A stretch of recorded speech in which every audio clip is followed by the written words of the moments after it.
You are now. Okay, I got it. All right, recording. All right, here we go. Oh, hi, everybody. Welcome. What is today? The 13th. We're almost to the middle of May. It's a gorgeous day. Hitting record to talk about some things. Becca, you had mentioned something a little bit ago about how people don't really seem to know what ECFE is. And it made me think about, I'll post it in the chat, but we had talked a while ago about gathering the stories from parents to use as tools for getting who we are and what we do out into the community. And so I had come up with this idea of hitting parents when they're the most vulnerable, hitting parents when they're kind of sad that they're leaving ECFE, and to give them a form, like an evaluation asking, like, what did this mean to you? So what I put in the chat for people who can't see it as we were recording, I basically asked, how many children have you brought to ECFE? And for some people, this might be like 4 children. How many years of experience have you had as a parent in ECFE? What has ECFE meant to you and a parent? In what ways did it help or change you? And what will you take away from the experience? How has ECFE changed your relationship with your child or children? How has ECFE benefited your child? And what words or short phrases come to mind when you think of ECFE? Can you share 2 or 3? And I feel like this is a really nice way to gather what parents are really feeling as they leave the program, because they're sad. They're really sad when they leave. Do you give this to just basically anybody whose child is aging out, or yes. is it okay? So this will be my first year doing it. I haven't done it yet. And so I'm going to do it this year. I don't have a ton of families who are graduating. I think I only have 3 families out of 50. So it's not very big, but yeah, that's my plan. And then I think it might be a really nice way to gather some of those fleeting last minute thoughts. So I want to make sure I shared that as everyone is ending the year. I do something a little different. I do this both mid-year and end of year. I just do like an evaluation form where some of those questions are almost identical to what I ask. I generally also put something of like where I could grow as a parent educator. What topics did you like? What topics didn't feel very helpful for you? If you could change one thing about the class, what would it be? That kind of thing, so that I have some ideas for ways to grow and improve. And it's totally selfish, and I don't show anyone else, and I just keep them for myself. But it's just totally for my own, like, how can I be a better teacher? What's getting through and working and what's not? And but some of those like parent responses would probably be helpful for gathering together. This is what ECFE is and what it does for families and why it's important.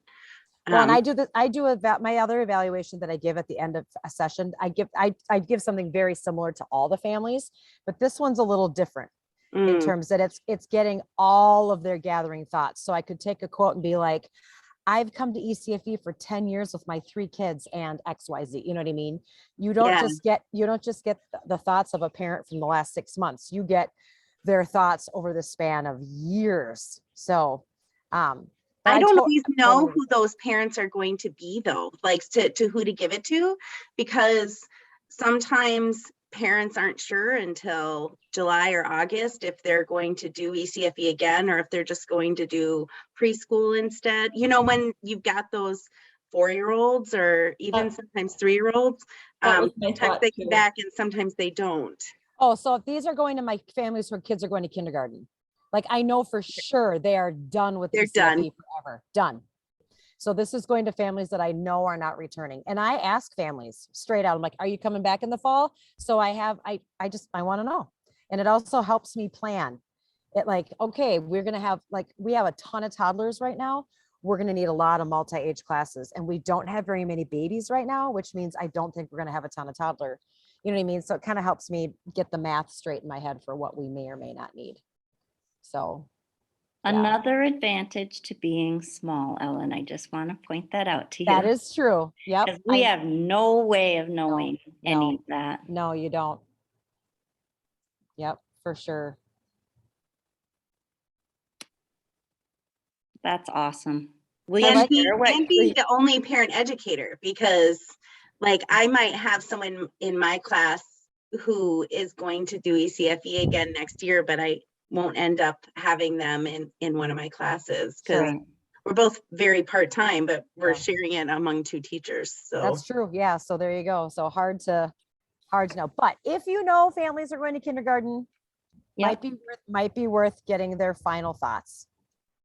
I then- wonder what themes will emerge. You know, don't I wonder know. if there Yeah. will be commonalities.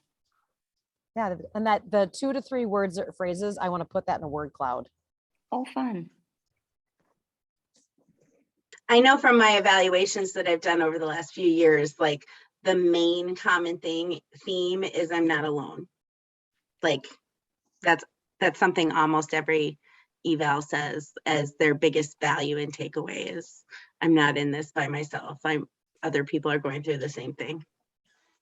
And kind of just also about people not knowing what ECFE is. I had a brainstorm the other night. Our summer catalog is out, but we can add anything in Elio that we want. I think I'm going to provide just a 3-week class for parents of teachers in the district and do a baby and toddler class. That's a good idea. Yeah. And be like, did you know that you have this program in the district? Because there are a lot of families who have come through my newborn class and then I never see them again. But there are a lot of parents with kiddos who are not coming. So I'm just thinking 3 weeks in a row that I'm here. I'm gone a lot in the summer, but that's a way to advertise in your district that you are there, that you provide this, and just for teachers. So that's something that I've got stewing in my brain. This might be a helpful thing. I don't know if this is everywhere, but in my district, teachers that go to ECFE classes can claim that for CEUs. So. Really? Oh, Yeah. Yeah, that happened to me in Montana, Whitefish. So one of the parents in my class, she is a teacher, high school math teacher. The district allowed her to use the class hour as a teacher renew units. absolutely. Yeah. I think that is amazing idea. I was inspired by this. I think this will be How do you go about doing that? Because that Yeah. sounds amazing. And like it would be a big draw for teachers. How do I verify that? Like, who would I talk to? The continuing ed committee? We have a certificate, a pre-made certificate that the parent ed just fills out and signs, like with the number of hours the parent attended. And Wow. and sometimes in the beginning they wanted like what was the content of your course, but now they don't even ask. Wow. Well, that's huge. I had no idea. Thanks, everybody. Do some research on that. It's amazing to me, so it's amazing to see how different we all are. You all are ECFE practitioners, and how different between districts. I mean, the policies and it's just so different. It's just like, I think this is really a disadvantage of ECFE model. We need a united model for the whole state. I feel like it's both an advantage and a disadvantage. I really like the freedom that parent educators have to meet the needs that they see in their immediate community. And if that was taken away by having to have everything be completely uniform, I think that would be a big loss.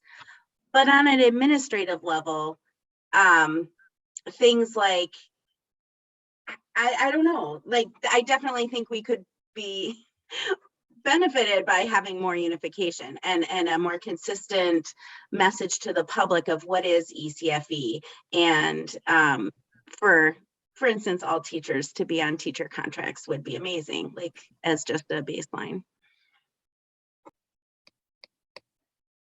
It's really confusing to me, like for community ed. And so it seems like community ed is under school district, right? So, and what is the relationship between community ed and for example, it seems like the leader, does the leader of the community ed report to the superintendent? So what are the, relationships between these, the leadership administrations? And it sounds like ECFE, like community ed, ECFE money need to be separate account. Community ed cannot use it for other program. It's only for ECFE. And so it's like, yeah, there are lots of elements. I'm not very clear about this. It's okay, Yuji. This is my 10th year and I'm not very clear either. But Christy probably knows more, but it's really it's kind of complicated. I don't know that we want to get into it. I don't know. Do you really want to spend this time on that? No. I don't. Basically, Yuji, think of it this way. Every district is different. And you're right, some unification would be great, but like Becca said, we can't make it so that it's the same for everybody because every community is so different. And what works in Maplewood's not going to work in Northfield, but these two FTEs at MDE, I think would be nice in unifying the messages, making sure that teachers are paid equitably, making sure that school districts get the money that they deserve and that it's not used. So it's too big and too complicated. But contact your legislator. That's the last I'll say on it. Like I wrote two communications and I got a reply. I did too. So. Yep. Wow. That is encouraging. I will try it here, see if they will reply to me.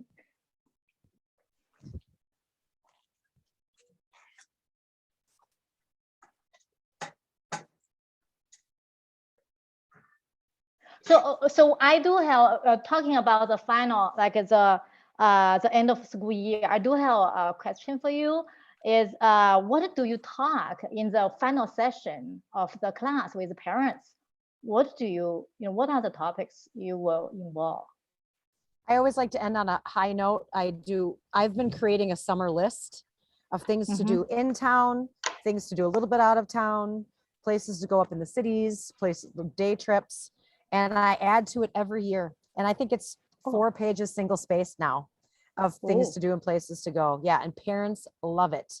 I give it to them. I give them the link on Google Drive because I'm always adding to it. I don't print a copy unless they really, really want it. I also do a tiny little piece on importance of nature. I talk about nature deprivation, but I don't want it to be, don't want parents to be super, I don't want parents to be super depressed by that. I just say, here's what you need to know about kids and nature. Here's how you can fix it. Spend tons of time outside and play. And then for my toddler classes, I do safety, which is kind of, it's a little bit, I talk about water safety, boat safety, sunscreen.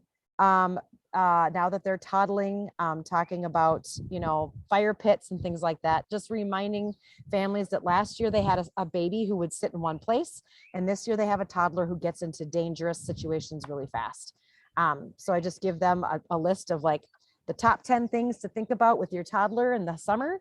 And I tell them, what are some fun things you like doing? I'll add them to my list and off they go. We just make it fun and light with a little bit of safety involved. That sounds great. Are you willing to share of your 4-page list? Well, it wouldn't apply to you though, because it's all local. It's all stuff in our area. So it wouldn't make much sense to you. I think just as a reference, like maybe will trigger like inspire the idea about that. I can do that. Yep, I'll post. I'll go get it and post it in the chat. Yep. Thank you.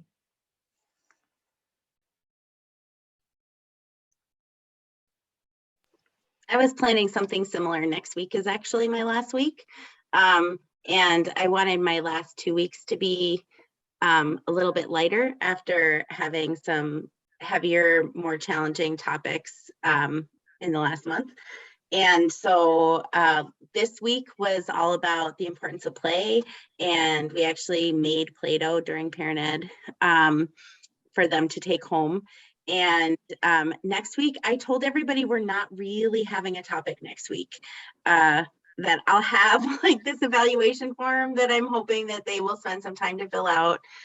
At the very beginning of the year, I gave each parent a little like craft journal, little like sewn notebook. It's not very big. Got it in bulk off of Amazon, and I'm hoping everyone will pass them around so everyone can write a little note in their other people's books.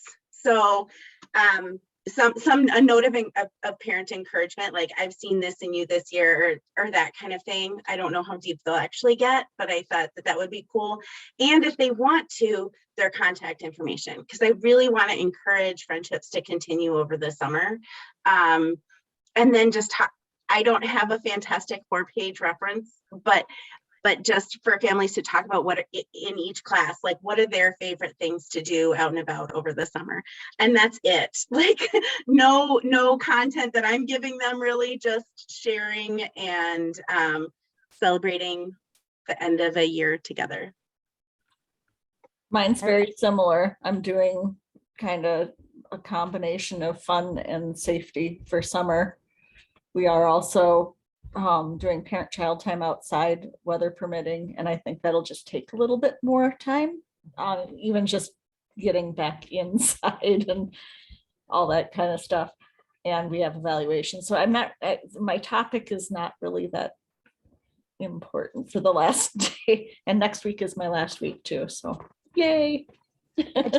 I just put Nikki Murphy's lesson in the chat. And this is one that you would kind of have to start at the beginning of the year, because what she does is she keeps all the quotes that maybe came up over the year, and she lays them out on the table, and she has parents choose a quote that's most meaningful for them. So like reminders of a topic or a quote that stands out to them now. And then parents talk about why they like that quote. So I just thought that was a really nice way to kind of reflect on the whole year. The only problem is it doesn't work very well if you've had a big shift in classes. But you could still put the quotes out, but it, like one of my classes stayed pretty much the same this year. And I had one that just is a mix up, mash up mess. Like they weren't together. They weren't together in September. So, but I love the idea. And I think if you could use that at the end of a session too. So I put that in the chat too. You could also use I've used images for something like that too. So like you can just do Google Images and laminate them, like just different stuff. I can't even remember one, like a boat, a tree, I don't know, just different things. And then something that represents their learning over the year, and they just use that image to talk. I like to get them to think about what they learned, how they changed, how they grew. Something else I've done is that they write down an appreciation for each person in the group, and you like pass those around. So everybody goes home with a sheet of the appreciations people have for them. It's pretty powerful. So here's a question for you on that, Christy. What happens if you have a parent who's just, I would really struggle doing that in my class with my troublesome father. Like, I don't know that anybody would have an appreciation for him. He's a pain in the butt. You'd be surprised how kind people are. I mean, I always am. I'm like, okay, what if someone's left out? No one ever is. Okay, interesting. Yeah. He probably needs as much buildup as anyone in the group because of how he behaves. Yeah. The other thing I've done is have people bring a lawn chair, and we have our parent group outside if it's nice. That always lightens the mood, and it's fun. That sounds exciting. My classes I'll end about 10 minutes early next week, because my early childhood teacher loves doing a little graduation ceremony for every single class. She makes little paper hats, and it's just cute, and parents feel like, yay, we made it through a year of school. Or I So love so that I have idea. a shorter time as it is. Wow. You know, it would be fun to do the there's probably not enough time, but you know, that 2 lists and a third that the E-team did, it'd be really fun to end with that at the end of the year, to be like, where are they, where are they going, and what do we need to give them, and what did you learn this year that you can give them to get them from point A to point B? Do you know what I mean? I was thinking about bringing out the class lists, like because I have them, Yeah, what they did in the fall. I didn't do that this year. I need to resurrect it. I don't do it every year, but that'd be a fun one too. That was a really good training. Did you take that training from them? That was a really good training. It was good. I didn't get a training. I just got the lesson, and I love it and use it. So Wow. I'm not doing this for my last class of spring for any of my classes, but I did it the last session for winter for, I think it was baby class, because we did have some that were going to be moving up and whatever. But I did a lesson that was just parent affirmations, and it went so well that I was like, I'm gonna have to do this for every age group once a year, because it just they just needed it, and it ends on a positive note for sure. And Jean, there's a really nice affirmation with all the adult. Oh, the adult affirmations. You know the color what I'm talking about, with all the affirmations on it. At the very bottom are the adult affirmations. Yeah, I love Oh. those too. Wow. Thank you so much. These are awesome ideas, and I really love it. Ellen's summer list, and yeah, I love this graduation ceremony. Becca mentioned must be very fun with little kids. Megan, did you share what you do at the end? Oh gosh, our schedule's a little bit different. So we're done on the first week of May always. Oh, I always okay. feel like we're so short. And then we provide a 3-week May series. So it gets our families, if they want to, it gets them to extend. Now it's a much shorter class time. So maybe in that spring semester, we'll offer 10 classes. And then, excuse me, our May series that's happening right now, I think we just have 4 classes. So it's very condensed. So it usually is full with a waiting list because so many families just want to extend.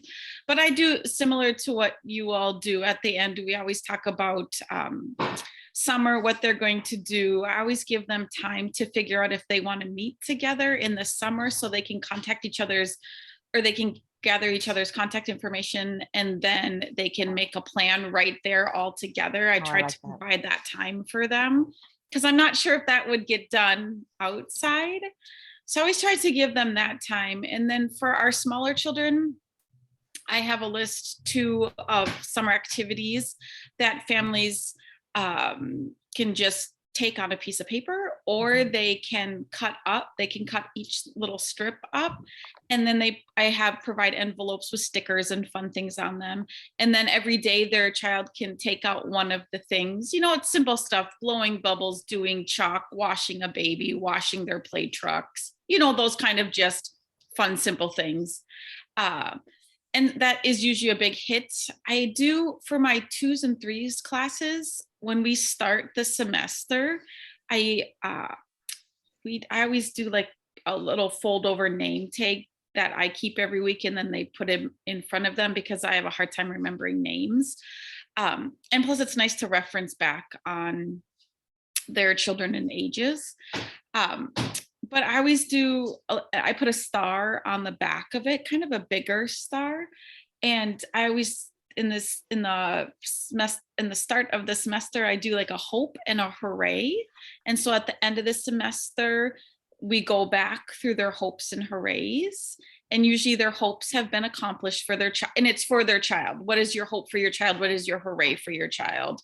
And so then we go back through them and see if in this semester. It depends because some people stay all year long, but in our district, they have to register. So they do September through December, and then they have to register again January, to May. So sometimes we have the same classes, but a lot of time it's a switchover again. So it's kind of starting new. So I do it in December, obviously, and then I do it again in May. And so that's kind of fun to go back and they can see the growth within their child. So we talk about what that looks like. And do you remember in the beginning of the semester, it was so hard and you were saying that your hope for them was to potty train or talk to others or whatever that was. And then I'm like, and it happened, right? They didn't go to elementary schools, still needing to be potty trained or not talking to people. So that's always fun, but I always try to keep it really light because I think, Becca, like you said, we, as we get into the semester, the conversations are heavier, are deeper, because we've gained that trust in those relationships. And so I always want to end it on a positive note. This is the first year in 10 years of teaching that I totally forgot to do an end of the year evaluation. I mean, right over, I didn't even think about it. And then I was at work this week. I'm like, oh my gosh, I never completely and utterly forgot. I don't know. That's just how the semester has gone. But I always do one. And I always ask for feedback because I want to know how I can help and grow and learn and switch things up and do all of that. But I totally forgot. Whoops. Yeah. Maggie, I'm sure you're not the only one forgot. Hopefully. And I love your idea for the kind of a build a kind of let the parents see how much their children grow. That sounds like a student profile folder. So that you periodically throw some things into it, and in the end of the school year, and you review with the parents, and they see that can bring a lot of joy to the parents. I love this idea. I just wrote down. Thank you. I think there's like a good perspective in it too, right? Like that seemed so hard and so heavy in the beginning of the semester. Mm-hmm. But look at you, and some, obviously not all of them get their child's hope, right? They don't. Yeah, I like that. This too shall pass. Yeah. And so we just talk about, and then if some people are like, oh, I had this hope for my child and it's not happening, then some other parents can provide support, or sometimes it takes 2 weeks. Sometimes if I'm looking at the hopes and hoorays and I kind of know like, oh, I don't think that's happening yet, I'll do it the week before so we can come over and talk about it. And I probably should do it for the youngers as well. I don't know. I always just stick to my 2s and 3s classes to do it for.